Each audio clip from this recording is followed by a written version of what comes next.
In October 2016, 5 college friends drove into the Cherokee National Forest for a weekend camping trip, posting selfies from Kayla Dawson's black Jeep, laughing about their digital detox in the wilderness. They never came back. The sheriff found their campsite pristine, sleeping bags still rolled, food unopened. No Jeep, no tracks, no signs of struggle. The theory was they'd gotten lost hiking, maybe fell into one of the deep ravines that scar the Tennessee mountains. After 6 months of searching, the case went cold. 5 families learned to live with questions that had no answers. But in October 2021, when hikers found that abandoned house off the old logging road, they saw Kayla's Jeep parked outside, covered in 5 years of dirt and leaves. On the house's wall, a warning in red paint. "There is nothing in this house worth dying for. Stay out or be carried out." Inside, on a rusted table, lay the keys with Kayla's sunrise keychain. The basement held worse discoveries. 5 purses lined on a shelf, 5 phones, scratch marks covering the walls, and carved into the doorframe in different handwriting, Kayla, Brittany, Amber, Jenna, Taylor. The paint on that warning was barely a year old, which meant whoever wrote it had known the girls were here for 4 years, and had said nothing. Matt Paulson had been hiking these trails for 30 years, but he'd never seen the old logging road that branched off behind the fallen oak.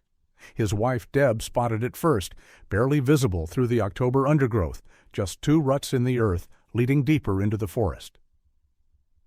"Probably goes nowhere," Deb said, but Matt was already pushing through the brambles. The road curved for maybe a quarter mile before the house appeared. It squatted there like something that had grown from the earth rather than been built on it. Gray wood siding, windows black with dirt, roof half collapsed, and parked right in front, covered in leaves and bird droppings, was a black Jeep. Matt. Deb's voice was tight. She was reading something painted on the side of the house in red letters, maybe 3 feet tall. "There is nothing in this house worth dying for. Stay out or be carried out." "Kids?" Matt said, but his voice wavered. "Probably just kids." The Jeep's tires were rotted, sunk into the earth. Tennessee plates covered in grime. Matt wiped the plate with his sleeve. The registration sticker said 2016. "We should go," Deb said. But Matt was already at the house's broken window, peering in. The inside was a wreck. Furniture overturned, papers scattered, ceiling caved in places. But on what remained of a table, something caught the light. Keys, with a sunrise keychain. Matt's hand went to his phone before his brain caught up. That keychain. He'd seen it before. On the missing posters that had been all over town 5 years ago. The Dawson girl, Kayla, one of the 5 who'd vanished. 911, what's your emergency?" "We found them," Matt heard himself say. "The girls from 2016. We found where they were." Sheriff Wade Cooper arrived in 12 minutes, faster than anyone had driven that logging road in decades. He was 61, had been sheriff for 15 years, and the case of the 5 missing girls had nearly destroyed him. He'd known 3 of their families personally. Cooper took one look at the Jeep, then the message on the house, and called the FBI. "Don't touch anything," he told the Paulsons. "Not a damn thing." But Matt was already pointing through the window. "Sheriff, the keys." Cooper saw them. The sunrise keychain. He'd bought it for Kayla himself at the gas station when she'd gotten the Jeep, a graduation present joke because she was always late. "Early bird," he'd said. She'd laughed. The FBI arrived within 2 hours. The house became a crime scene, wrapped in yellow tape, swarming with techs in white suits. They entered through the front door, which opened with just a push. The lock had been broken for years. The main floor told a story. 5 purses arranged on a shelf like trophies. 5 cell phones in a row on the mantel, all different models, all dead. Women's clothing folded in neat piles. Hiking boots lined up by size. But it was the basement that made even the seasoned agents stop. The door was reinforced steel, installed recently, maybe within the last decade based on the rust patterns. It locked from the outside. The wood frame around it was covered in scratches, fingernail marks, some with dried blood still visible. And carved into the frame in different handwriting at different heights. Kayla Dawson, Brittany Cole, Amber Hutchinson, Jenna Walsh, Taylor Moss. The basement itself was divided into 2 rooms. The first held 5 sleeping bags on the floor, buckets in the corner, empty water bottles. The walls were covered in scratches, calendar marks, prayers written in what looked like charcoal. Day 43 in one spot. Please God in another. Mom, I'm sorry, near the floor. The second room was different. Cleaner. A single chair bolted to the floor, restraints attached to the arms, a drain in the concrete floor. The walls here weren't scratched. They were too far from the chair to reach. Ryan Dawson heard about the discovery while at work, framing a house in Millbrook. His foreman saw him go white, saw the phone slip from his hand. They found something, was all Ryan could say. He drove the 30 miles in 20 minutes, his construction truck fishtailing on the mountain curves. The police tried to stop him at the roadblock they'd set up, but Cooper waved him through. Is she there? Ryan asked. Is Kayla? We haven't found any bodies, Cooper said carefully. But Ryan, they were here, all 5 of them. Ryan tried to push past to get to the house, but 2 agents held him back. That's my sister's Jeep, her keys. Where is she? We don't know yet. The FBI evidence team worked through the night. They found DNA from all 5 girls, hair samples, fingerprints, blood types that matched, but no bodies, no remains. The girls had been here, lived here for some period of time, and then gone. Special Agent Rivera, who'd driven down from Nashville to lead the investigation, stood outside studying the painted message. The paint was latex, hardware store variety, applied with a brush. But what interested her was the age. The house had been exposed to weather for decades, but the paint was relatively fresh, maybe a year old, 2 at most. Someone painted this after the girls were taken, she told Cooper, years after. Warning people away? Or marking territory? Ryan sat on the hood of Cooper's cruiser, staring at his sister's Jeep. 5 years of searching, of not knowing, and now this. Evidence they'd been held, imprisoned, but still no answers about where they were now.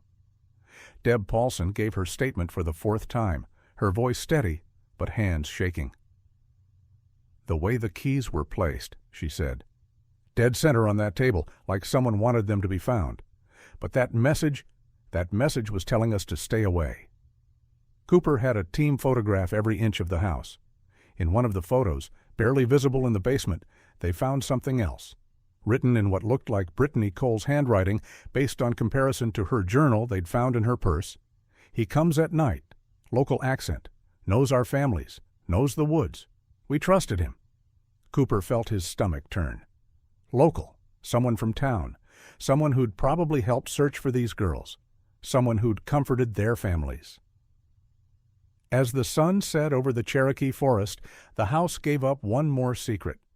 Under the loose floorboards in the basement's 2nd room, wrapped in plastic, was a journal, not written by the girls, written by someone else, someone documenting what was done to them. The first entry was dated October 15, 2016, 3 days after the girls vanished. The last entry was dated December 2016, just 2 months later. But the message on the house that had been painted in 2020 based on the paint's weathering patterns, which meant someone had known this house and its secrets for 4 years before painting that warning. Someone had known and kept silent while 5 families suffered. The journal would need to be processed, its contents analyzed. But one thing was already clear from the handwriting, from the methodical nature of the entries.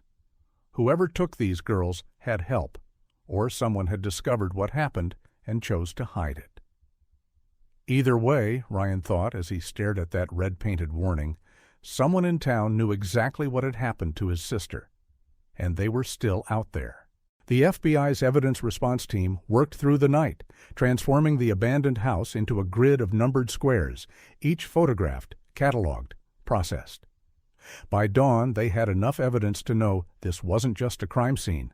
It was a prison. Special Agent Rivera stood in the basement's main room, reading from her tablet. DNA confirms all 5 girls were here. Hair samples from different time periods suggest they were here for at least 2 months, possibly 3. Sheriff Cooper studied the scratch marks on the walls. But the last journal entry was December 2016. That's only 2 months after they vanished. The entries stop, but the evidence continues, Rivera said. Look at this. She led him to the corner where they'd found fingernail marks in the wooden support beam. Different heights, different angles. The forensics team had found 23 distinct sets of scratches, suggesting extended periods of restraint. They were moved, Rivera continued, one at a time based on the pattern. The DNA in the second room, the one with the chair, shows they were taken there individually. Ryan had been allowed closer to the scene, though not inside. He stood at the basement door, staring at his sister's name carved into the frame. Kayla had carved it deep, like she wanted it to last, like she wanted someone to know she'd been here. The journal found under the floorboards was being processed at the FBI lab, but Rivera had photographs of each page. She showed them to Cooper in the mobile command unit they'd set up. The handwriting was neat, controlled, the kind of penmanship teachers used to insist on, each entry methodical. October 15th, 2016. Day 3. They're adjusting. Kayla fights the most. Brittany cries. Amber prays. Jenna tries to negotiate. Taylor hasn't spoken. October 22nd, 2016. Day 10. Established routine. Morning feeding at 7. Evening at 6. Kayla tried to attack when I opened the door. Had to discipline. The others watched. They're learning. November 1st, 2016. Moved Brittany upstairs first. The others could hear but not see. Important for conditioning. She was gone 4 hours. Returned her conscious but compliant. Amber asked what happened. Brittany won't say. Cooper felt sick reading it. This person knew what they were doing. This wasn't random. No, Rivera agreed. This was planned, systematic, and local. Look at this entry. November 15th, 2016. Saw Cooper's search team 2 miles west. They won't find this place. Been in my family since the 1940s. Not on any current maps. Town thinks it burned in 78. Family property, Cooper said. Someone whose family has been here for generations. But it was the hidden pages they found that changed everything. Brittany had managed to hide several sheets of paper inside the wall insulation, written with what looked like ash mixed with water. He knows us, knows our families. Mentioned things about us that only someone from town would know. Said he watched us plan the camping trip at the diner. Said he's done this before, but we're special. We're his finale. Day 18, I think. He brought someone else today. Couldn't see who. They argued. The other person said, this has to stop, and he said, after this group. The other person sounded young, maybe our age. Male. Day 24. The younger one came back, brought us extra water, medicine for Taylor's infected cut. I think he's the son. He looked at us like he was sorry, like he knew this was wrong but couldn't stop it. Day 31. Kayla tried to talk to the son, begged him to let us go. He cried, actually cried, said, I can't. He's my father. But after you, no more. He promised. Rivera pulled up DMV records, property records, tax records, looking for families who'd owned land in this area since the 1940s. The list was shorter than expected. Only 12 families had that kind of history. Cross-reference with men who have sons aged 20 to 30, she told her analyst. The list narrowed to 4 names. Dale Hutchins was one of them. Cooper knew Dale. Everyone did. Lived off the grid mostly, but came to town for supplies. Helped during searches. His son Tommy had been more social. Worked at the hardware store, dated local girls, died in a hunting accident in 2020. Pull Tommy Hutchins's death certificate, Rivera ordered. While they waited, the forensics team found something else. In the Jeep, under years of leaves and dirt, was a single shell casing, .308 caliber, the kind used for hunting rifles. But it was inside the vehicle, under the driver's seat. Someone fired a gun inside the Jeep? Cooper asked. Or it fell from someone's pocket, Rivera suggested. Someone who hunts. The death certificate arrived electronically. Tommy Hutchins, age 24, died November 15th, 2020, from a gunshot wound to the chest. Hunting accident. His father Dale had found the body, called it in. No autopsy, small town, obvious accident, family's wishes. November 2020, Rivera said slowly. And when did our paint analysis say that message was painted? Late 2020, maybe early 2021. They looked at each other. The timeline was forming. More evidence emerged from the house. In the attic, they found supplies, canned goods, water jugs, medical supplies. Enough for months. This wasn't a temporary holding place. Someone had planned to keep the girls here long term. But there were also signs of disruption. Furniture overturned not from age, but from violence. Bullet holes in one wall, patched but visible under UV light. Blood spatter patterns suggesting a fight. Ryan stood outside, processing what he was learning. His sister had been held here, tortured here. But then what? Where was she now? The breakthrough came from an unexpected source. Matt Paulson, who'd found the house, remembered something. That paint on the message, he told Cooper. I sold paint at Hutchinson's Hardware for 10 years. That specific shade of red, barn red, number 47, we only carried at special order. Had to order a minimum of 5 gallons. Cooper pulled the hardware store records. In October 2020, 1 month before Tommy's death, someone had ordered 5 gallons of barn red number 47. The name on the order, T. Hutchins. Tommy had bought the paint, but the message was painted after his death. Rivera assembled the timeline on a whiteboard. October 2016. Girls taken. October-December 2016. Held in house, journal entries. January 2017. October 2020. No evidence of what happened. October 2020. Tommy orders red paint. November 2020. Tommy dies in hunting accident. December 2020. Message painted on house October 2021. House discovered, Tommy knew, Rivera said. He found out what his father had done. He bought paint to mark the house, maybe to expose it. But he died before he could. And Dale painted the message instead, Cooper added, to keep people away. But there was still the question that haunted everyone. Where were the girls? That answer came from the ground-penetrating radar they brought in. Behind the house, in what looked like undisturbed forest floor, the radar found 5 anomalies. 5 patches of disturbed earth, each roughly 6 feet long, each exactly the size of a grave. The families would need to be notified. DNA tests would need to confirm. But everyone already knew what they'd find.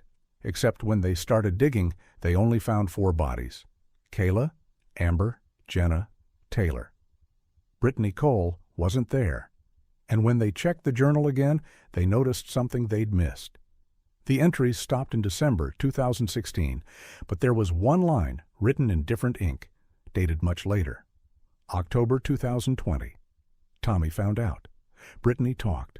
Should have killed her with the others. Brittany had survived, had been kept alive. And somehow she'd told Tommy the truth, which meant somewhere out there, Brittany Cole might still be alive. And Dale Hutchins was still free. October 14th, 2016. The last normal day. Kayla Dawson had posted the photo at 2:47 p.m., all 5 of them draped over her black Jeep, laughing. The caption read, Digital Detox Weekend. See you Monday, losers.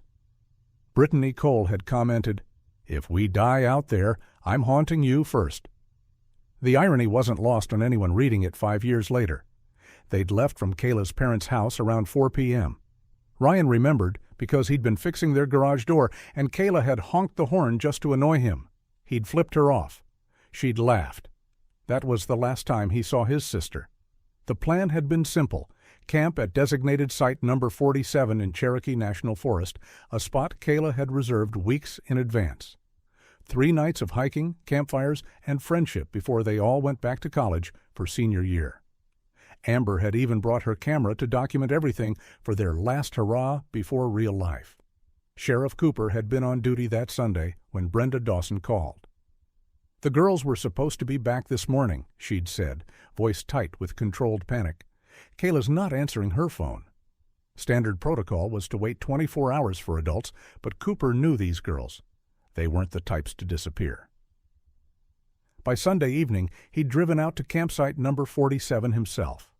Everything was wrong.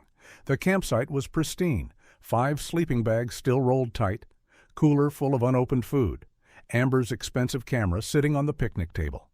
No signs of struggle, but also no signs anyone had actually camped there, like they'd set up and immediately left, or been taken.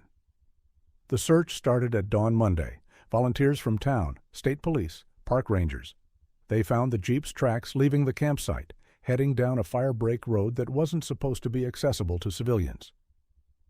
The tracks went for about 3 miles before disappearing on rocky ground. No Jeep, no girls, nothing. Logan Price, Brittany's boyfriend, became an immediate suspect. He'd been texting her obsessively that weekend, angry she'd gone without him. The texts got progressively worse. "Where are you? This is bullshit, Britt. I know you have signal. Stop ignoring me. When you get back, we're done. Actually, fuck it, I'm coming up there." But Logan's alibi was solid. He'd been at a bar in Millbrook, gotten into a fight around midnight Saturday, spent the night in the drunk tank. Sheriff Cooper himself had processed him. The search expanded. Helicopters, cadaver dogs, infrared imaging. The forest was vast, but they covered every trail, every ravine, every abandoned structure on the official maps. They never found the house off the old logging road because, according to county records, it had burned down in 1978. Dale Hutchins had joined the search on day 3, bringing his tracking expertise. He'd pointed out game trails, suggested areas where someone might get lost. He'd comforted Brenda Dawson when she broke down at the command post. "Girls that age," he'd said, "sometimes they just need to spread their wings. They'll turn up." His son Tommy had helped too, quieter than his father, but dedicated. He'd spent 2 weeks straight in the woods, coming back mud-covered and exhausted each night. People said later he'd seemed haunted by the disappearance, took it personally. Now they knew why. By November 2016, the official search was called off. The FBI had investigated trafficking angles, drug connections, serial predator patterns. Nothing fit. 5 girls had simply vanished into the forest. The families didn't give up. Ryan quit his job to search full-time. He mapped every inch of the forest, marked off grids, systematic and obsessive. He'd sleep in his truck at trailheads, wake at dawn to hike another section. Brenda Dawson aged 10 years in 6 months. She kept Kayla's room exactly as it was, bed still unmade from that last morning. She'd sit there sometimes, holding the pillow that still smelled faintly of her daughter's shampoo. The Cole family hired private investigators, 3 different firms over 2 years, spending their retirement savings. Each came to the same conclusion: the girls had either been taken out of the area immediately or were dead in the forest. Amber's parents started a foundation, offered a $50,000 reward for information. They got hundreds of tips: psychics, conspiracy theorists, people claiming to have seen the girls in Mexico, Canada, working at strip clubs in Atlanta. All dead ends. Jenna's family moved away after a year. Couldn't bear the weight of everyone's sympathy, the way conversations stopped when they entered rooms. Taylor's parents divorced. Her father blamed her mother for letting her go. Her mother blamed him for not insisting on GPS trackers. The truth was, neither could stand seeing their daughter's face in the other's features. The town held vigils every October 14th, candles in the square, prayers, promises to never forget. But by year 3, fewer people came. By year 4, it was mostly just the families. Dale Hutchins came every year, stood in the back, head bowed respectfully. The case files filled 3 boxes at the sheriff's station. Thousands of pages of interviews, dead-end leads, forensic reports that led nowhere. Cooper read them over and over, looking for what he'd missed. The answer had been there all along, hidden in Tommy Hutchins' behavior. Looking back, the signs were obvious. The way Tommy had searched the exact areas where they'd never find anything, how he'd accidentally contaminated potential evidence scenes. His breakdown in December 2016, which everyone attributed to exhaustion and empathy. He'd known. Even then, he'd known. Cooper found Tommy's search notes in the evidence archive, meticulous records of where he'd looked. But there was a pattern. He'd carefully avoided the northeast section of the forest, always had excuses. Bear sightings, unsafe terrain, private property, the property that had supposedly burned in 1978. There was one other thing, discovered only as they reviewed old evidence with new eyes. A gas station receipt from October 14, 2016, found in the search of the campsite area. Everyone assumed it had blown in from the road, but the timestamp was 8:47 p.m., after the girls had disappeared. The receipt was for 5 gallons of gas, paid in cash. The station was 20 miles from the campsite on the opposite side of the forest. Security footage from that night had been overwritten after 30 days, long before anyone thought to check it. But the receipt had a partial fingerprint, too smudged to match in 2016. With modern enhancement techniques, they could try again.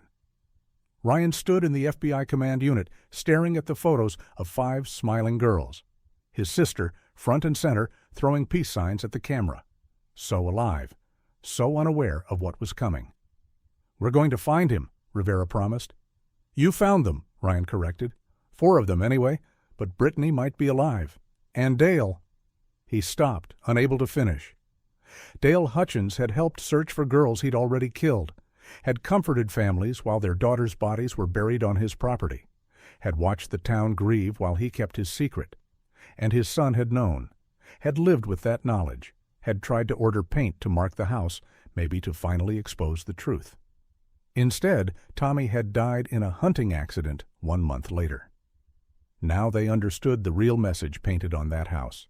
It wasn't just a warning to stay away. It was Dale's confession that he'd killed his own son to keep the secret. And somewhere out there, Dale Hutchins was still free, possibly with Brittany Cole. The hunt was about to begin. The hardware store still had Tommy Hutchins' employee locker in the back room, untouched since his death a year ago. The owner, Brad Hutchinson, no relation to Amber, hadn't had the heart to clean it out. Tommy was a good kid, Brad told Agent Rivera as he cut the lock.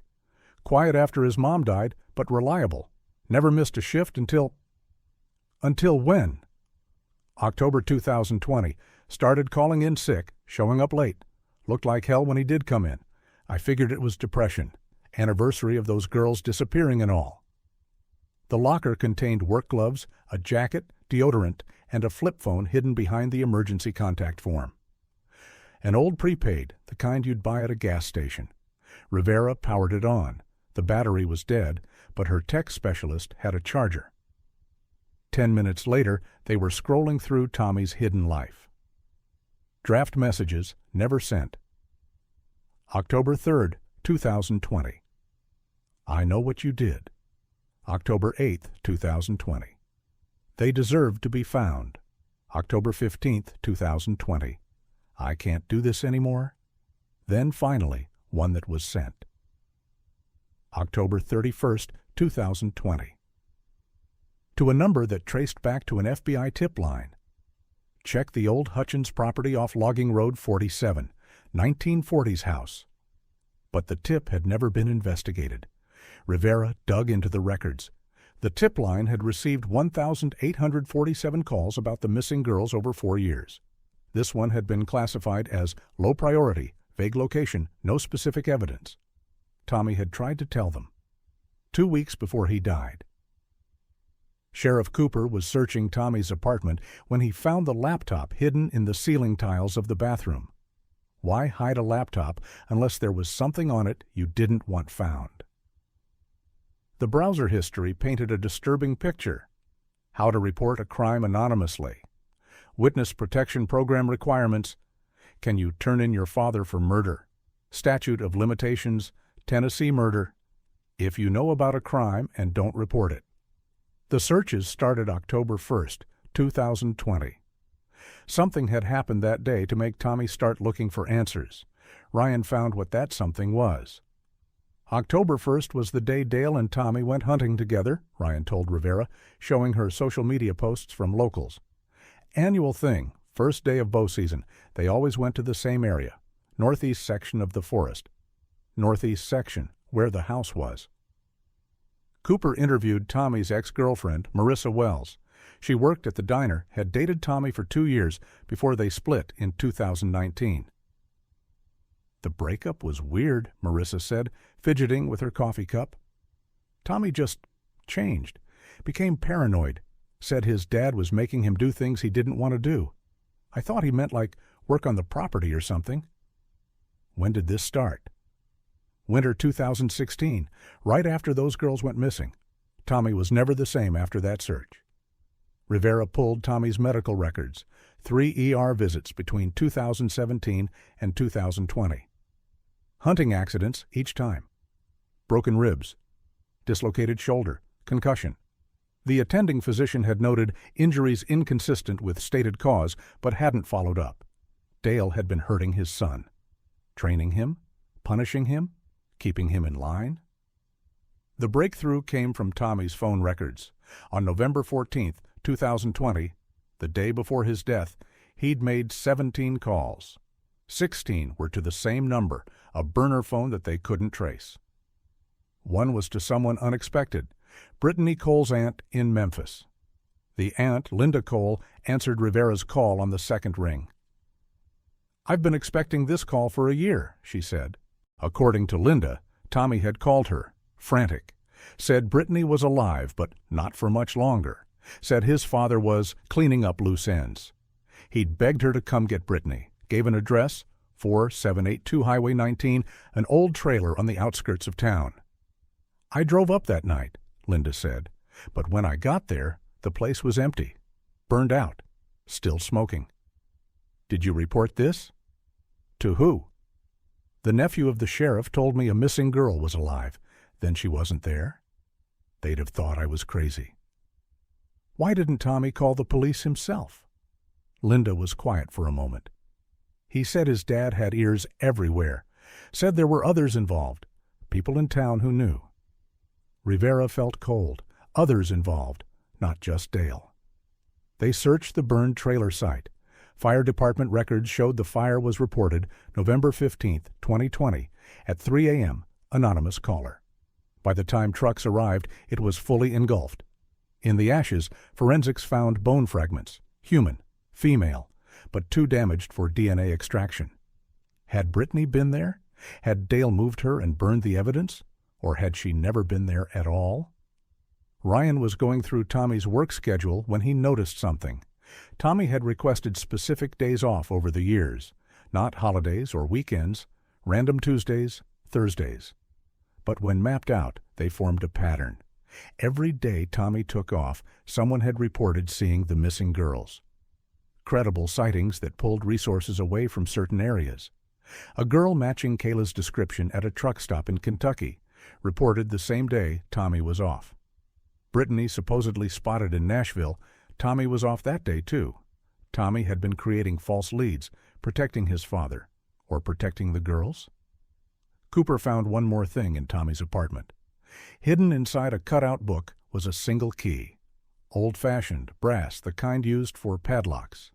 The key had been wrapped in paper with 2 words written in what looked like Brittany's handwriting. "Thank you." The key fit nothing at the house, nothing at Dale's property. It was a mystery within a mystery, until they checked the journal from the house again. One entry they'd overlooked, December 2nd, 2016. Moved B to secondary site. T will handle feeding. Less risk, B for Brittany, T for Tommy. Tommy hadn't just known about the crimes. He'd been forced to participate, to feed Brittany, keep her alive, while the others had been killed. Rivera assembled the timeline. October 2016. Tommy forced to help his father with the kidnapped girls. December 2016. Brittany separated from others. Tommy becomes her keeper, 2017 to 2020.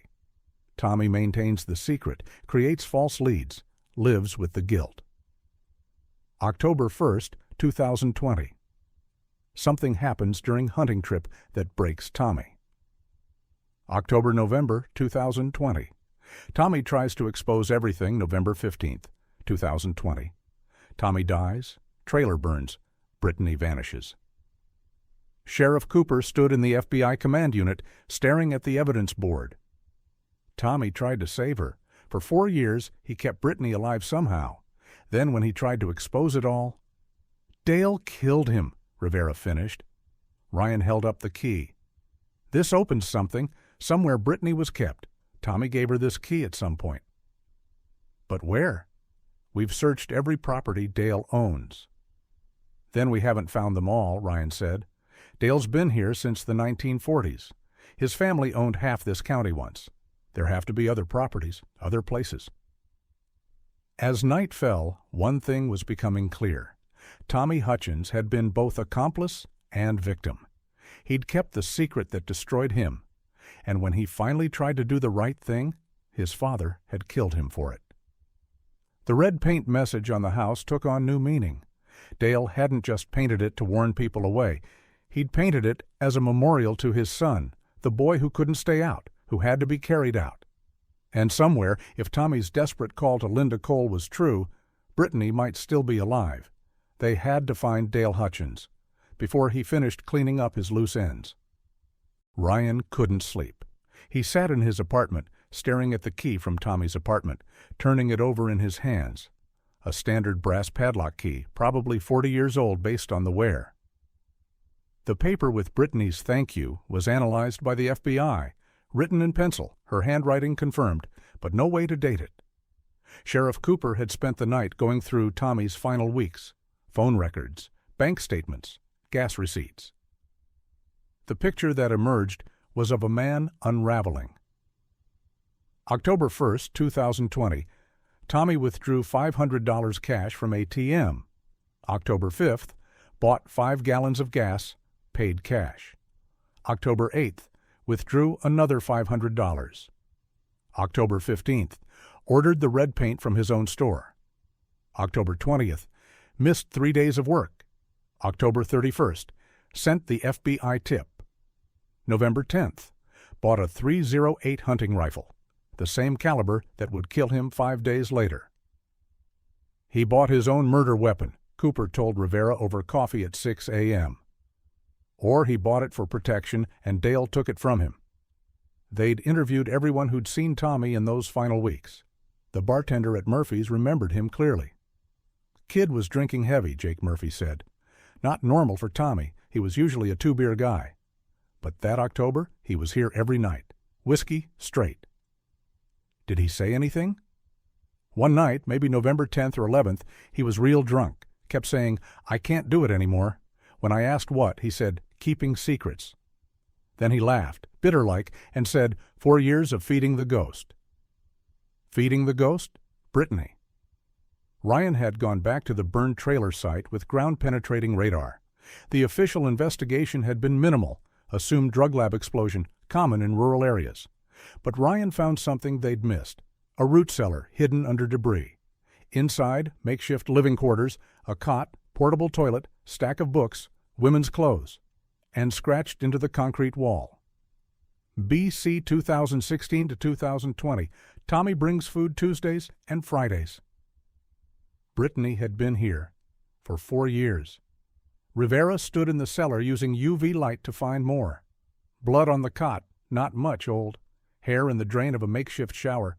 Blonde. DNA would confirm, but they knew. Dale kept one alive, Rivera said. Why? Leverage over Tommy? Cooper suggested. Keep helping, or she dies. Ryan found something else. A journal hidden inside the wall insulation. Brittany's account of 4 years of captivity.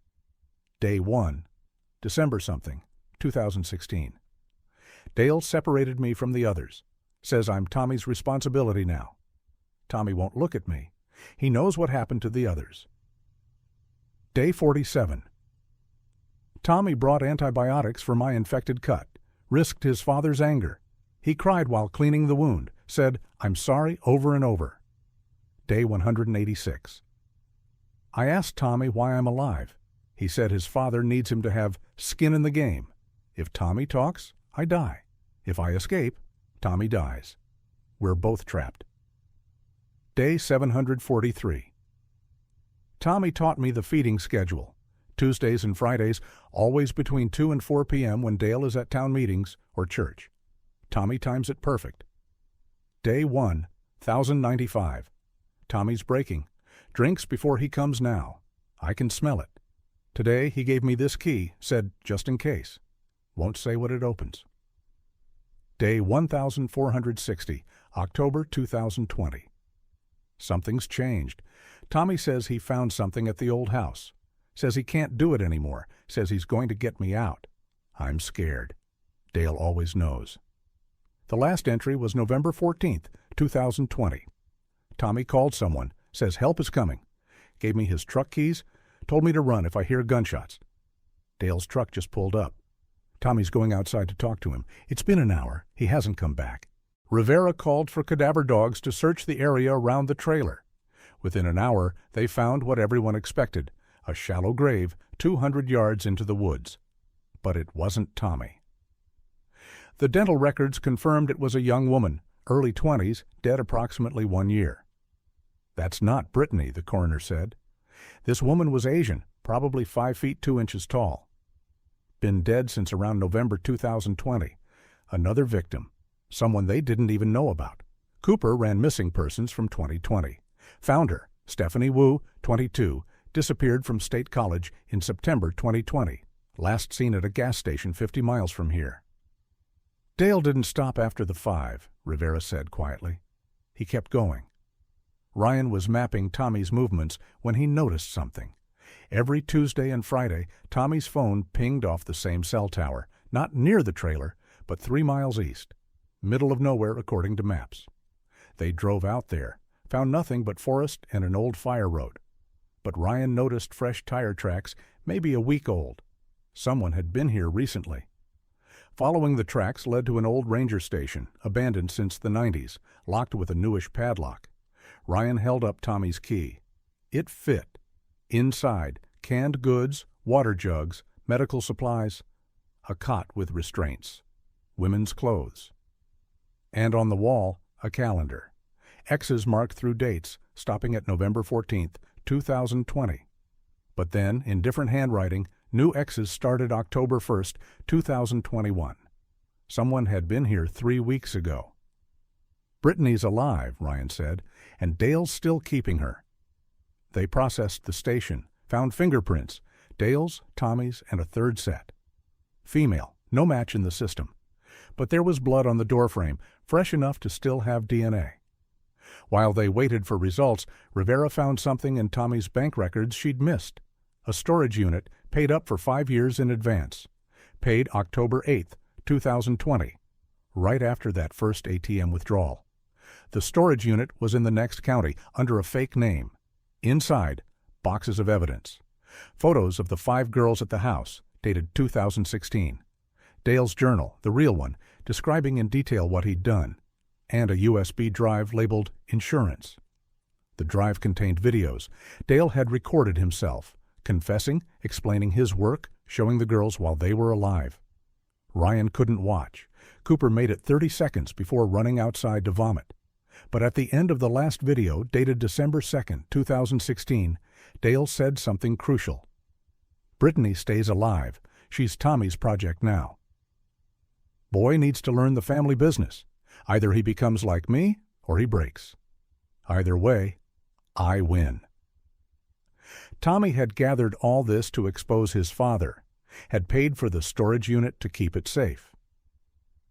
The FBI tip had probably meant to include this location, but Tommy died before he could give details.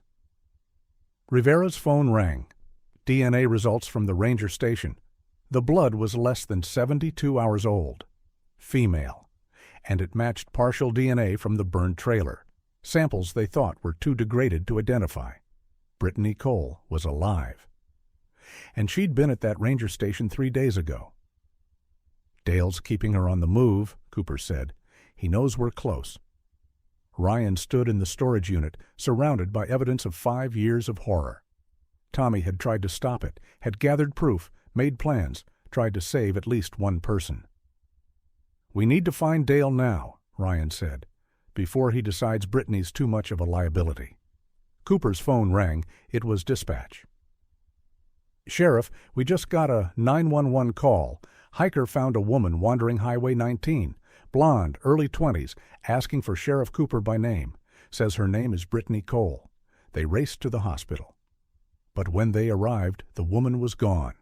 The nurse said she'd panicked when a man in a baseball cap walked past her room, ran out the emergency exit. Security footage showed her running into the woods. The man in the baseball cap followed. It was Dale Hutchins. The hunt was on. But now it was clear. Brittany had escaped on her own, using the chaos of the investigation. And Dale was hunting her through the same woods where this all began. Dale Hutchins had been invisible in plain sight for 40 years. Rivera's team assembled his history while helicopters searched the forest for him and Brittany. Born 1959, married Linda in 1981, had Tommy in 1996. Linda died of cancer in 2010. That seemed to be when things changed. First girl went missing in 2011, Rivera noted. Hannah Morrison, 19, from Cookville, never connected to our case until now. Dale's work history was sporadic but strategic. Handyman, maintenance, seasonal work, jobs that gave him access to properties, families, routines. He'd fixed pipes in the Morrison house 2 weeks before Hannah vanished. Sheriff Cooper found Dale's actual property records, not just what he owned, but what he had access to. His deceased brother's hunting camp, his father-in-law's farm, properties he maintained for out-of-state owners. 17 locations total where he could move freely without anyone questioning it. He's got hiding spots all over this county, Cooper said. Ryan was at the hospital watching the security footage again. Brittany had been there for exactly 12 minutes. She'd told the nurse, Dale Hutchins killed them all. Tell Sheriff Cooper. Dale killed Tommy, too. Then she'd seen the man in the baseball cap and ran. The man followed her for 30 seconds, then veered off to the parking lot, got in a truck and drove away, opposite direction from where Brittany ran. He wasn't chasing her, Ryan realized. He was herding her. Into the woods, where he knew the terrain better than anyone. The search teams found traces within hours. Torn fabric on a branch, from the hospital gown. Footprints in mud, bare feet, running. Then boot prints, following at a steady pace. Not running. Walking. Patient. Dale knew she couldn't run forever. At Dale's house, a modest cabin 5 miles from town, they found more evidence. The basement was a workshop of horror. Restraints mounted to the walls, soundproofing foam, a drain in the concrete floor, and photographs, dozens of girls over decades, most unidentified. But it was the room upstairs that chilled everyone. Tommy's childhood bedroom, preserved exactly as it had been. Baseball trophies, school photos, Boy Scout badges. Normal, except for the lock on the outside of the door. He locked Tommy in, Cooper said, probably for years. Inside the mattress, hidden in a slit, were pages in Tommy's teenage handwriting. Dad brings women here. Makes me help. Says it's family tradition. Says his dad did it too. I want to die. I'm 16 today. Dad's gift was making me bury the latest one. Said I'm officially a man now. I dream about telling someone. But who'd believe me? Dale Hutchins, the helpful neighbor? The guy who volunteers at church? Rivera found financial records. Dale had been receiving regular payments for 20 years. $5,000 monthly deposited to an account he'd opened under his brother's name. The deposits came from a shell company that traced back to another shell company. Someone was paying him, Rivera said. This wasn't just Dale's operation. Ryan remembered something from Brittany's journal at the burned trailer. She'd written about Dale talking on the phone, saying, "Yes, sir," and "the new batch is ready." Dale wasn't the top of the chain. He was middle management. The break came from an unexpected source. Stephanie Wu's family had hired a private investigator when she disappeared. He'd tracked her movements, found she'd been corresponding with someone online about a modeling opportunity. The IP address traced to the library in Millbrook. Security footage from the library, September 2020. Dale Hutchins at a computer, typing. Creating the fake modeling agency site. Hunting. But in the background of one frame, someone else was visible. Someone watching Dale work. Someone they all recognized. Judge Harold Mitchell, District Court, 68 years old. Pillar of the community. Cooper felt sick. Mitchell had presided over hundreds of cases. had access to sealed records, troubled teens, vulnerable women in the system. Pull every missing person case Mitchell had any connection to, Rivera ordered. The list was staggering, 38 women over 20 years. Not all would be connected, but the pattern was clear. Young women who'd been through Mitchell's courtroom for minor offenses, drugs, shoplifting, probation violations. The kind of women who might not be immediately missed. They needed a warrant for Mitchell, but they needed evidence first. Dale's payments weren't enough. They needed something concrete. That's when the call came in. A ranger at Tower Station 4 reported someone breaking into the emergency supply shed. The description matched Brittany. By the time they arrived, she was gone. But she'd left a message carved into the wooden wall. Mitchell basement. Other girls? Still alive. How did she know? Had she heard Dale on calls? Had Tommy told her? Rivera made the call. We need a warrant for Judge Mitchell's residence, now. While they waited, Ryan tracked the timeline. Mitchell had been at the hospital the day Brittany appeared. He was the man in the baseball cap. He'd herded her into the woods where Dale was waiting. But Brittany had gotten away, was still getting away. The warrant came through at 8 p.m. They moved on Mitchell's house, a sprawling Victorian on the hill overlooking town. Mitchell answered the door in his robe, playing confused. This is harassment. I'll have your badges. They found the basement door behind a bookshelf, locked with a digital keypad. Mitchell refused to give the code. They brought in equipment to break it. The smell hit them first. Human waste. Fear.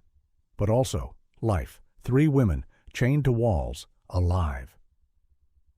Ashley Chen, missing since 2019.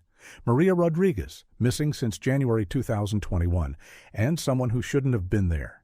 Taylor Moss, one of the original 5. She was alive, traumatized beyond recognition, but alive. Dale said I was too valuable to bury, she whispered. Said the judge paid extra for college girls. Rivera arrested Mitchell on the spot. He said nothing except, I want my lawyer. But Taylor, once she started talking, couldn't stop. There were others. Sold to other judges, lawyers, rich men. Dale was the collector. Mitchell was the distributor. There's a whole network. Where's Brittany? Ryan asked. She was here, Taylor said. Mitchell kept her separate, his favorite. But 2 days ago, Dale came to get her. Said the FBI was getting close. Time to clean house. Cooper's radio crackled. Search team had found something. A body in the woods. Ryan's heart stopped, but it wasn't Brittany. It was Dale. Shot once in the head with a .308 rifle, the same kind that killed Tommy. He'd been dead about 6 hours. In his pocket, a note in Brittany's handwriting, for Tommy. For all of them. She'd taken the rifle Dale had been hunting her with. Turned it on him. After 5 years of captivity, Brittany Cole had become the hunter. But she was still out there. Still running. Or hunting. Rivera found Mitchell's computer, encrypted but crackable. The initial results were staggering. Communications with buyers across the country. A network of powerful men who ordered girls like takeout. Dale had been their supplier for the southeast region. This is massive, Rivera said. Hundreds of victims, dozens of perpetrators. But Ryan was focused on one thing. Finding Brittany before she disappeared completely. She'd survived 5 years of hell, escaped, killed her captor, and revealed a nationwide trafficking ring. She was either going to be their star witness, or she was going to vanish forever. As night fell, one truth was clear. Dale Hutchins was dead, but his shadow stretched far beyond Millbrook. The father's sins had created a son who tried to save someone, and that someone had ended up saving others. But at what cost? The manhunt for Brittany Cole had shifted. She wasn't a victim to be rescued anymore. She was a witness who'd killed her captor and knew where bodies were buried, literally and figuratively. Rivera coordinated 3 search teams while reviewing Mitchell's encrypted files. Each new folder revealed another horror. Buyers in Atlanta, Memphis, Charlotte. Photographs of girls being prepared for sale. Detailed invoices like they were shipping furniture. Brittany saw all this, Rivera said. She lived in Mitchell's house for the past year. She knows everything. Ryan refused to join the official search. Instead, he went to places Tommy used to go. The overlook where Tommy would drink beer and think. The fishing spot where he'd taught local kids to cast. Places where someone might feel safe. At the fishing spot, he found her. Brittany was sitting on the dock, feet in the water, still holding the rifle. She looked up when she heard him approach, but didn't run, didn't raise the weapon. "You're Kayla's brother," she said. Her voice was hoarse, unused to speaking freely. "Yeah. She talked about you all the time, those first weeks, said you'd find us." She laughed bitterly. She was right, just 5 years too late. Ryan sat down carefully, few feet away. "The FBI needs to know what you know." "They'll find out. Mitchell documented everything. He was proud of it." She stared at the water. "Do you know what the worst part was? Not the chains or the other stuff. It was that people in town knew, had to know, and nobody said anything." "Who knew?" "The sheriff before Cooper. Mitchell had photos of him with underage girls, used it as leverage. The bank manager who never questioned Dale's cash deposits. The doctor who treated injuries and never reported them." She gripped the rifle tighter. "This whole town is infected." Ryan's phone buzzed. "Rivera, looking for him." He ignored it. "Tommy tried to save you." Brittany's composure cracked. "He kept me alive for 4 years, risked everything bringing me extra food, medicine, books. Dale made him participate to break him, but Tommy never broke. He just got quieter. His last call was to your aunt, trying to get you out." "I know. I was there when Dale shot him." Her voice went flat. "Dale made me watch. Said that's what happens to people who betray family. Then he moved me to Mitchell's. Said I was graduating to the big leagues." She told Ryan about the last year. Mitchell had kept her as a house manager for the other girls, made her prepare them for sale, teach them compliance. If she refused or helped them, they were punished in front of her. "Taylor almost died twice because I tried to help her escape. This is where he kept us first, all 5 together." She touched each name carved in the doorframe.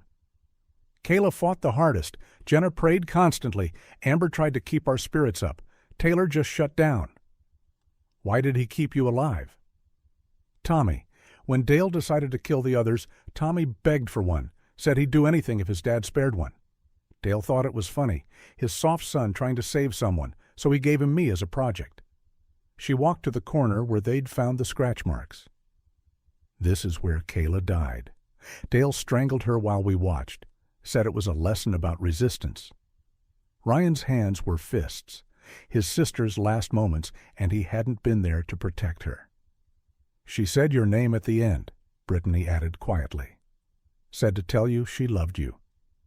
They stood in that basement for 10 minutes, silent. Then Brittany handed him the rifle. "I'm ready to talk to the FBI now." Rivera met them at the station. The interrogation lasted 18 hours, with breaks.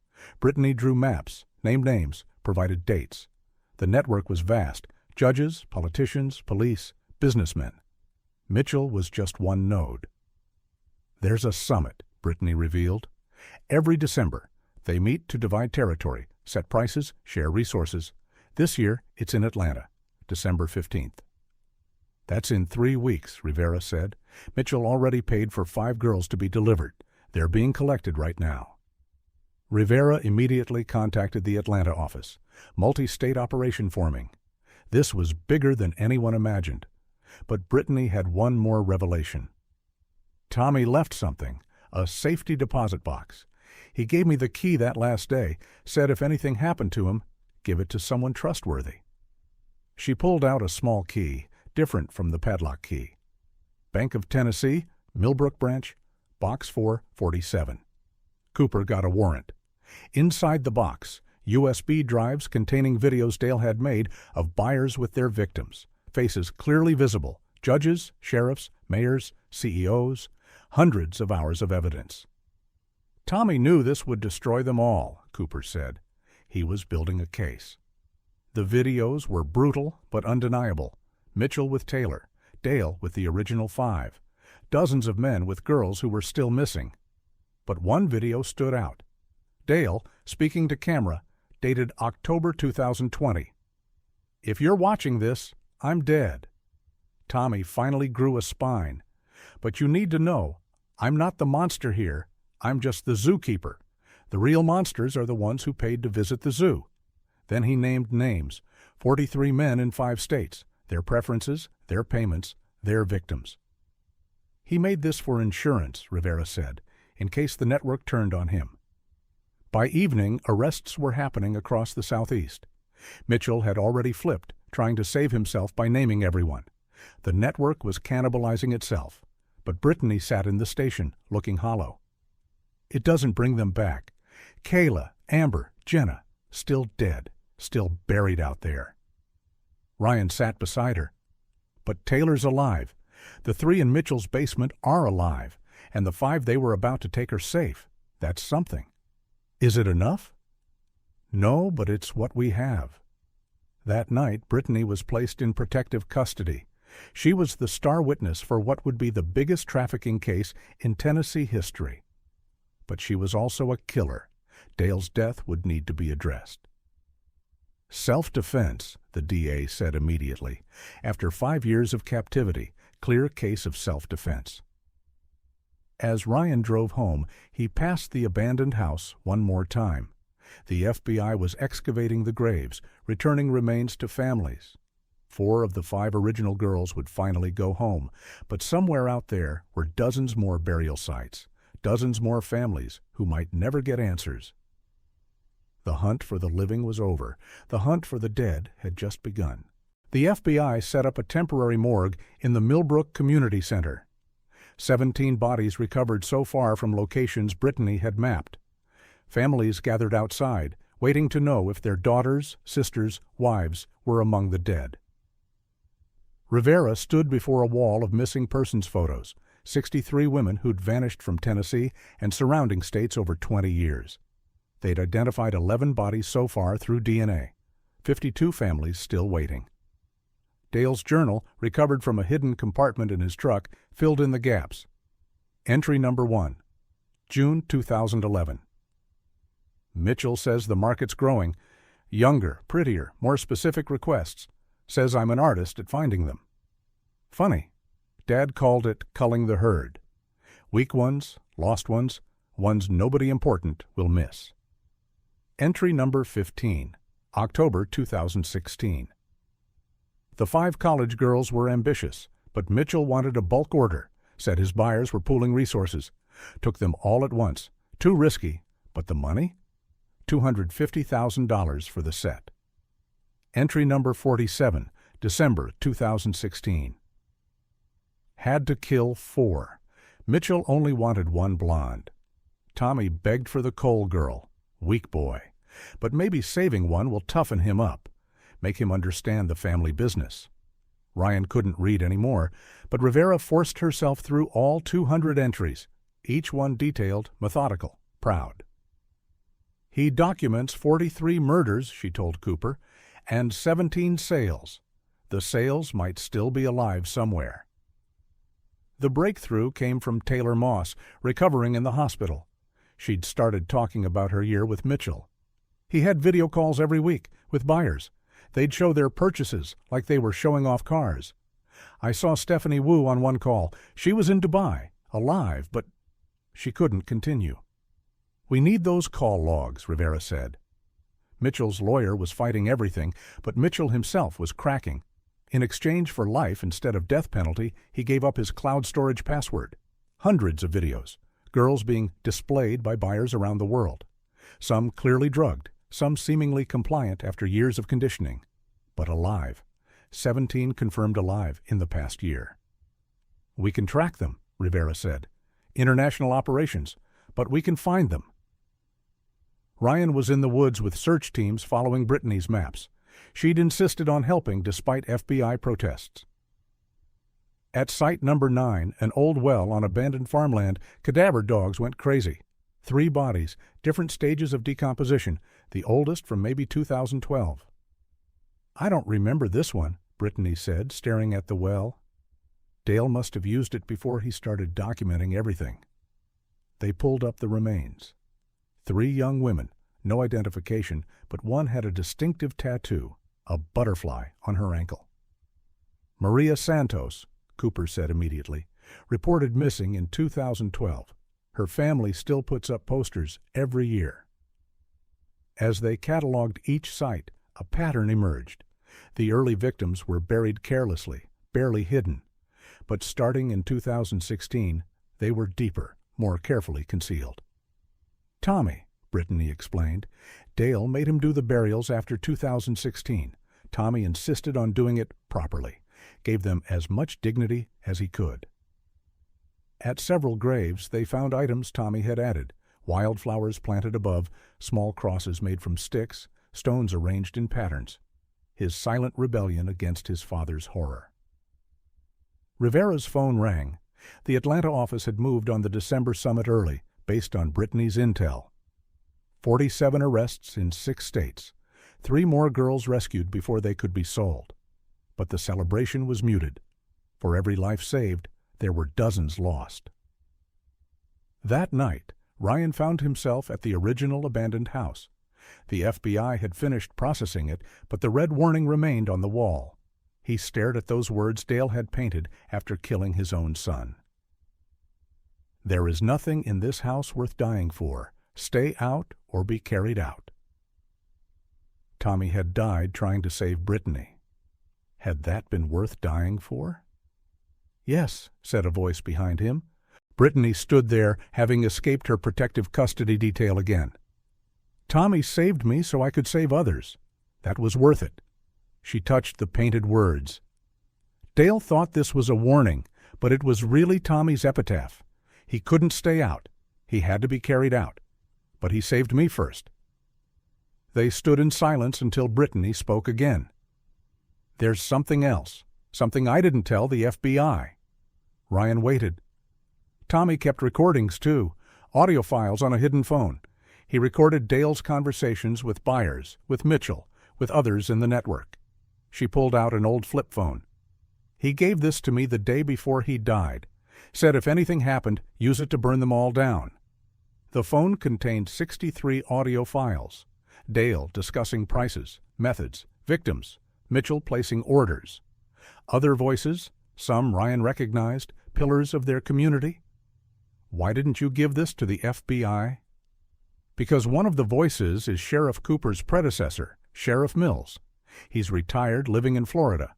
But he facilitated everything for 15 years, and there are others still walking free." Rivera arrived, having tracked Brittany's ankle monitor. She looked at the phone, listened to 3 files, then made a decision. "We do this right. Every single person on these recordings goes down." The next morning, Operation Avalanche began.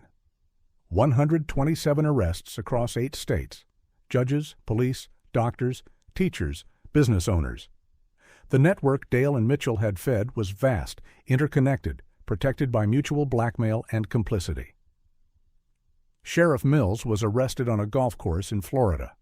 Dr. Harrison, who'd treated injuries without reporting them, was taken from his practice. Bank manager Tom Frost, who'd laundered the money, arrested at his daughter's wedding. The town of Millbrook imploded. Half the city council was implicated. The local news station's owner was on Mitchell's buyer list. The high school principal had helped identify vulnerable girls. Cooper stood in his empty station. Half his deputies were suspended pending investigation. "How did we not see this?" "Because they made sure you didn't," Rivera said. "Mills hired you specifically because you were clean, above suspicion. You were their cover." As the arrest count climbed, more victims were found. Some alive in other states and countries, some buried in places Dale hadn't documented. The final count would take years to determine. But one number was certain. Kayla Dawson, Amber Hutchinson, and Jenna Walsh were dead. Their bodies returned to their families for proper burial. Ryan stood at his sister's grave, finally able to mourn properly. Beside him, Brittany placed flowers on all 4 graves, her friends who'd died while she survived. "The truth is terrible," she said.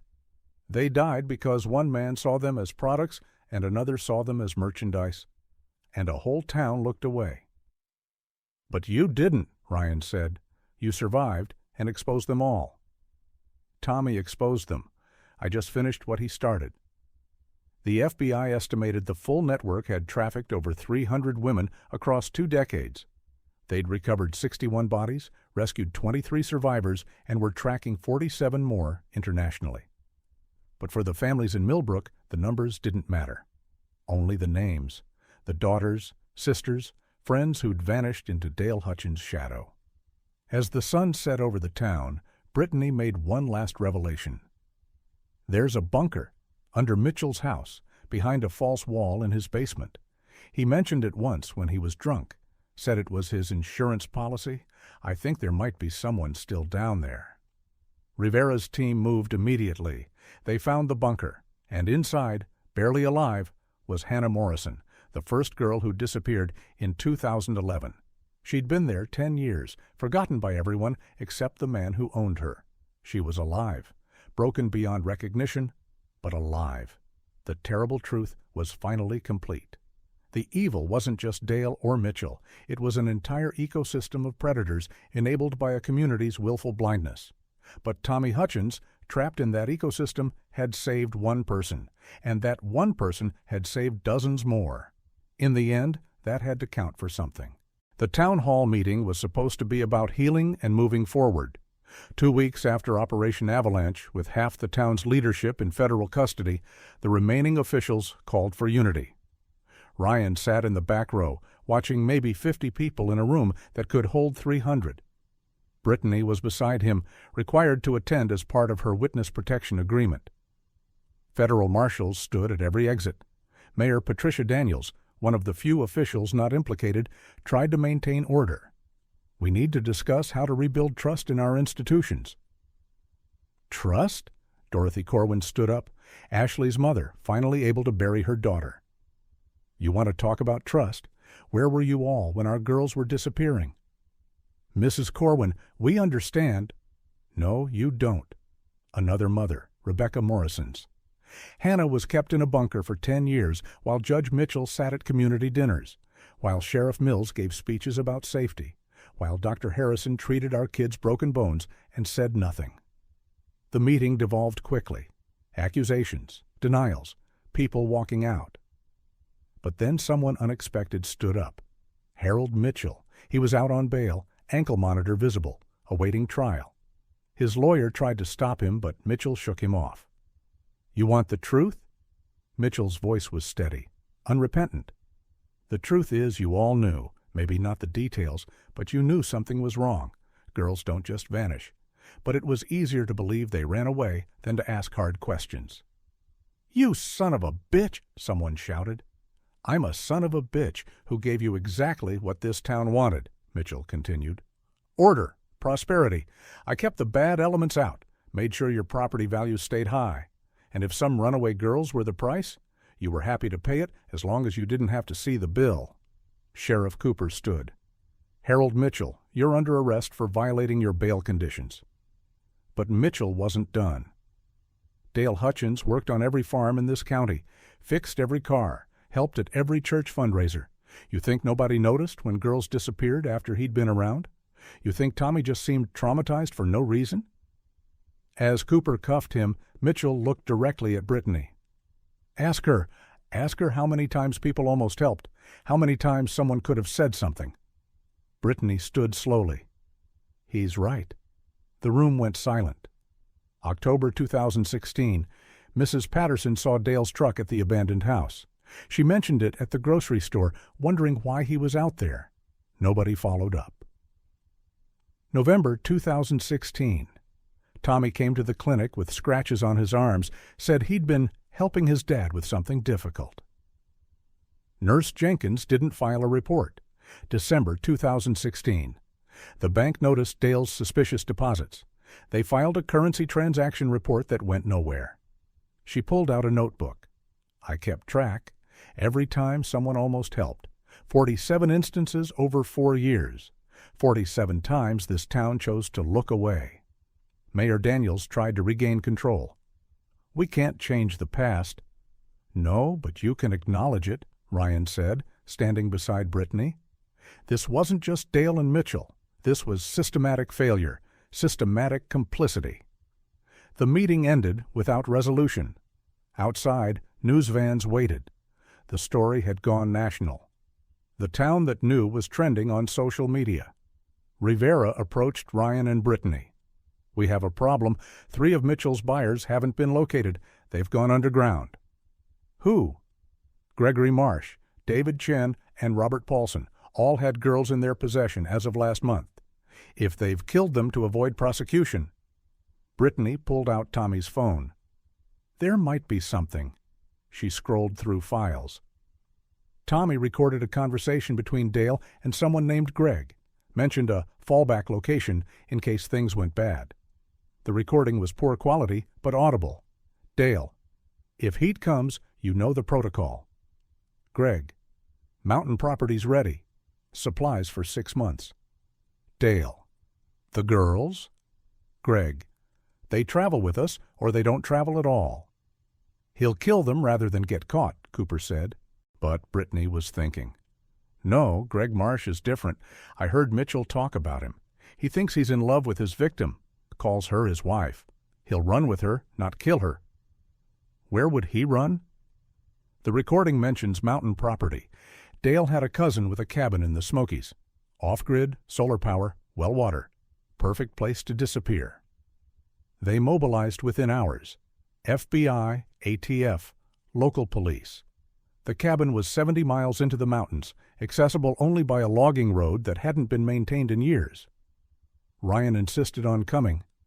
These girls deserved to see friendly faces, not just tactical gear. The approach was careful. Thermal imaging showed 5 heat signatures inside. 3 adults, 2 smaller, children or teenagers. Rivera made the call. "We go in quiet. If he thinks he's cornered, he might—" Gunfire erupted from the cabin. Automatic weapons. Marsh had been waiting. "Federal agents, release the hostages!" More gunfire. Then a woman's scream. Then silence. The tactical team breached. Inside, chaos. Marsh was dead, self-inflicted gunshot. David Chen was wounded, surrendering. Robert Paulson was trying to barricade himself in a back room. But the girls were alive. 3 of them. Sarah Chen, no relation. 17, missing since 2019. Lucy Marsh, 22, missing since 2018. And in the back room with Paulson, someone unexpected. Brittany's friend from the original 5, Jenna Walsh. She was alive. "He bought me from Dale," she whispered after Paulson was dragged away. "The night before Dale was going to kill us all. Paid extra to get me early. I've been in his basement for 5 years. Ryan called Brittany immediately. "Jenna's alive." The silence on the other end stretched so long he thought she'd hung up, then sobbing. 5 years of believing all her friends were dead, and one had been alive the whole time. The reunion happened at the hospital. Jenna was skeletal, traumatized, but recognized Brittany immediately. They held each other for 20 minutes, neither speaking. Later, Jenna revealed more. "There are others." Paulson bragged about a whole community, men who've bought girls and formed a kind of neighborhood somewhere in West Virginia, maybe 20 girls total. Rivera's expression was grim. "This never ends. Every arrest reveals 10 more criminals." But there was hope. The 3 girls rescued from the cabin were alive. Jenna was alive. Hannah Morrison, after 10 years in Mitchell's bunker, was slowly recovering. 23 victims had been found alive internationally based on Mitchell's records. That night, there was one more confrontation. Dale's brother Dennis arrived in town. He'd been questioned, but cleared. Lived in Alaska. No involvement. But he wanted to see where Dale died. Ryan took him to the spot in the woods. Dennis stood there, looking at the blood-stained ground. "I knew," Dennis said quietly. "Not details, but I knew Dale was wrong. Evil. Dad was the same way. Granddad too, probably." "Why didn't you—" "Say something." "To who?" "When I was 8, I saw Dad kill a woman. Told Mom. She said I was dreaming. Told a teacher. She called me a liar.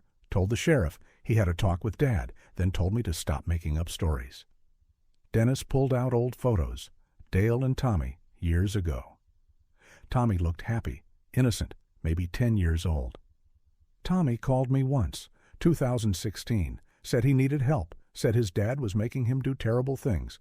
I told him to call the police. Dennis's voice broke. He said the police already knew. Then he hung up, never called again. The final count from the mountain cabin raid. 3 girls rescued alive. 2 perpetrators dead. Marsh suicide, Chen died from wounds. 1 arrested, Paulson. Intelligence on 12 more locations across 3 states. But it was Jenna's survival that changed everything for Brittany. Her testimony revealed that Dale had sold at least 3 of the dead girls instead of killing them, which meant others might still be alive.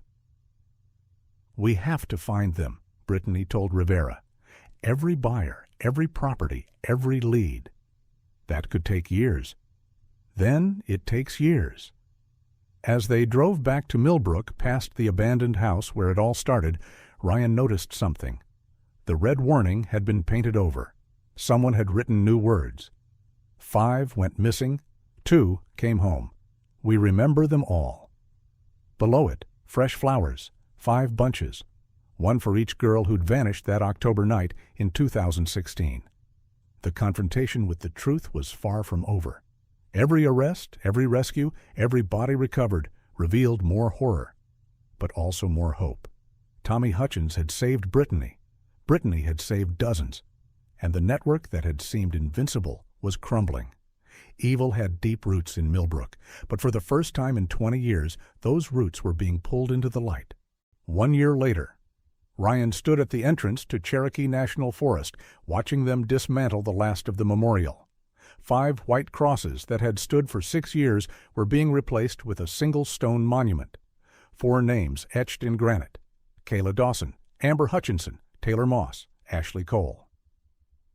Jenna Walsh and Brittany Cole stood beside him, both alive but forever changed. The trials had taken 11 months. Mitchell got life without parole after his death sentence was commuted for cooperation. 43 others got sentences ranging from 10 years to life. Paulson hanged himself in his cell before trial. The investigation continued to ripple outward. 847 arrests nationwide so far.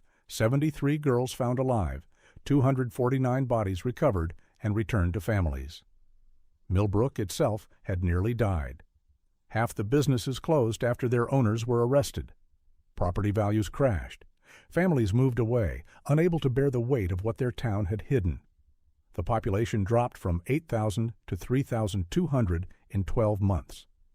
But some stayed to rebuild. Sheriff Cooper, cleared of any involvement but broken by his failure to see what was happening, had resigned. His replacement, Maria Santos from the state police, was systematic in her reforms: mandatory reporting protocols, anonymous tip systems, quarterly reviews of all missing persons cases. It won't happen again, she'd promised at her swearing in. Ryan wanted to believe her. Brittany had testified at 17 trials, each time reliving 5 years of horror. But she'd also identified 32 more victims from photos, helped locate 11 burial sites, and her testimony had freed 19 girls still alive in various locations. She lived in Millbrook now, in a small apartment paid for by victims' compensation. She worked at the new crisis center, counseling trauma survivors. Some days were better than others. "I could leave," she told Ryan once, "start fresh somewhere, but this is where Tommy saved me. This is where I need to be." Jenna had moved to Portland to live with relatives. 5 years in Paulson's basement had left her with severe PTSD, agoraphobia, and a fear of men that might never fade. She video-called Brittany every week, 2 survivors checking on each other. Taylor was in psychiatric treatment in Nashville. Mitchell's year of special attention had fractured her mind. Some days she knew where she was. Other days she thought she was still in his basement. Her parents had sold everything to pay for her care. The abandoned house had been burned down by the families, but developers wanted to build on the land. Ryan had fought them in court, arguing it should remain empty as a memorial. He'd lost. By next spring it would be a gas station. Hannah Morrison, after 10 years in Mitchell's bunker, had made the most remarkable recovery. She'd returned to school, was studying social work, planned to become a counselor. "Someone has to understand what survivors need," she said. "Someone who's been there." At Dale's property, now seized by the state, FBI agents still searched for bodies. Ground-penetrating radar had found 17 more anomalies. Each excavation brought news vans back to town, wounds reopening. Tommy's grave had become an unexpected pilgrimage site. Families of survivors left flowers, notes thanking him. His headstone read simply, "Thomas Hutchins, 1996 to 2020. He saved who he could." Dennis Hutchins had moved to Millbrook, trying to atone for his family's sins. He'd donated Dale's assets to victim funds, volunteered at the crisis center, faced daily hatred from people who saw Dale in his features. "I should have come back sooner," he told Ryan. "Should have stopped it." "You were a kid when it started." So was Tommy. But he found a way to fight back. The nationwide investigation had revealed the horrifying scope. The network Dale and Mitchell fed had operated in 17 states, involved over 400 buyers, and trafficked an estimated 1,100 women over 30 years. It was the largest human trafficking bust in U.S. history. But for Ryan, the numbers meant nothing compared to one fact. Kayla was dead. He visited her grave every Sunday. Sometimes Brittany came with him. They'd sit in silence, two people bound by loss and survival. "She would have saved us all," Brittany said one day. "If anyone could have escaped, it would have been Kayla. But she didn't leave you behind." "No, she fought Dale to protect us. That's how she died, protecting others." The FBI estimated there were still 200 women missing who might be connected to the network. International operations continued, following leads to Dubai, Eastern Europe, Southeast Asia. Some would be found, most wouldn't. Brenda Dawson had started a foundation in Kayla's name. It had raised $3 million for survivor support and trafficking prevention. She spoke at conferences, testified before Congress, became the face of families destroyed by trafficking. But at home, she still kept Kayla's room exactly as it was. "I know she's not coming back," she told Ryan, "but changing it feels like letting her go completely." The anniversary arrived with unexpected news. Brazilian authorities had raided a compound based on Mitchell's data. 12 American women found, including 3 from Tennessee. One was Rebecca Martinez, missing since 2014, sold before Dale started keeping detailed records. She was alive, traumatized, addicted to drugs they'd forced on her, but alive. Her return revealed one more truth. Dale had been selling girls since at least 2005, not 2011, as they'd thought. The early victims were never documented, never counted. The true number might never be known. At the memorial ceremony, 600 people gathered. Families of victims, survivors, investigators, media. Rivera spoke about the ongoing investigation. The mayor spoke about healing. Brittany spoke about Tommy. But it was 8-year-old Amy Patterson who provided the most honest moment. She'd walked up to the microphone uninvited and said, "My mom says we didn't know. But that's not true. We just didn't want to know. My sister saw Mr. Dale taking those girls. She told Mom. Mom said to mind our own business. Now those girls are dead, and it's our fault too." Her mother pulled her away, embarrassed. But she'd said what everyone knew. Millbrook hadn't been innocent. It had been willfully blind. As the ceremony ended, Ryan noticed someone at the edge of the crowd.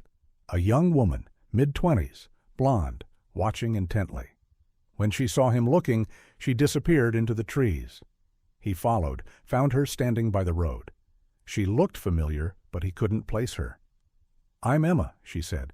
"Emma Hutchins, Dale's daughter." Ryan tensed. Dale didn't have a daughter.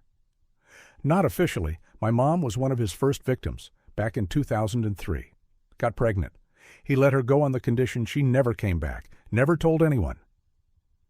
She pulled out an old photo, a young woman holding a baby, Dale visible in the background. "I just found out 6 months ago when Mom died. Cancer. Deathbed confession." "Why are you here?" "To apologize, to help, I don't know." She pulled out a flash drive. Mom kept journals, details about Dale from 2003 to 2004, names of other victims, buyers from back then. Thought maybe it could help find more people. Ryan took the drive, another piece of the endless puzzle. "There's something else," Emma said. Mom mentioned another man, Dale's partner before Mitchell, someone called Teacher. She said Teacher was worse than Dale, said he didn't just sell girls, he made them disappear completely. "Teacher's dead, Patricia Vance. She died in—" Patricia Vance was in prison in 2003, drug charges. Mom described Teacher as a man, tall, thin, educated, said he had a place in the mountains where girls went but never came back. Ryan felt cold. Another layer. Always another layer. Emma left her contact information and disappeared. The drive contained 60 pages of journals describing Dale's early crimes in disturbing detail, and repeated references to Teacher. Rivera ran the description through databases. One match: Professor Martin Walsh, retired from State College in 2005, owned property in the Smokies, disappeared in 2008 after allegations of student assault. Walsh. Jenna's last name was Walsh. When they asked her, Jenna went pale. "My Uncle Martin? He disappeared when I was 12. Family said he went abroad." The investigation reopened. Again. As Ryan drove home, he passed the site where the abandoned house had stood. Construction had begun on the gas station. Soon there would be no physical reminder of what happened there. But the scars remained. In the survivors who would never fully heal. In the families with empty chairs at dinner tables. In the town that would never recover its innocence. At home, Ryan opened a beer and sat on his porch. Brittany joined him, as she did most evenings. They didn't talk much, didn't need to. "Do you think it's over?" she asked. "This network is, but there are others. There always have been, always will be." Then what was the point? If it never ends? Ryan thought about Kayla, about Tommy, about all the girls saved and lost. We saved who we could. That has to be enough. But as they sat in the gathering darkness, both knew it would never be enough. The cost of the truth had been everything: innocence, community, faith in humanity. The victory was hollow, incomplete, and temporary. In the woods, owls called to each other, normal sounds of a normal night, except nothing in Millbrook would ever be normal again. 5 friends had gone camping in 2016. 2 came home alive. The red paint warning was gone, but its truth remained. There had been nothing in that house worth dying for. But Tommy Hutchins had died anyway to save one person, and that one person had saved dozens more. In the arithmetic of horror, that was the only equation that mattered. The story ended where it began, with loss, with searching, with the terrible knowledge that evil had been there all along, wearing a familiar face, fixing your car, coaching your kids, living next door. The abandoned house was gone, but its ghosts would haunt Millbrook forever. Some stories don't have happy endings, only survivors. And survival, Brittany had learned, was its own kind of prison, one with invisible bars that followed you everywhere, forever. She and Ryan sat in silence as the stars came out, 2 people bound by tragedy, carrying the weight of all the girls who didn't come home. Tomorrow, the search would continue. More bodies would be found, more survivors identified, more arrests made. But tonight, they simply sat with their ghosts, remembering 5 girls who'd gone camping on an October night, laughing about their digital detox, unaware that evil was waiting in the woods. Evil that wore a helpful face. Evil that everybody knew. Evil that nobody stopped until it was too late for almost everyone.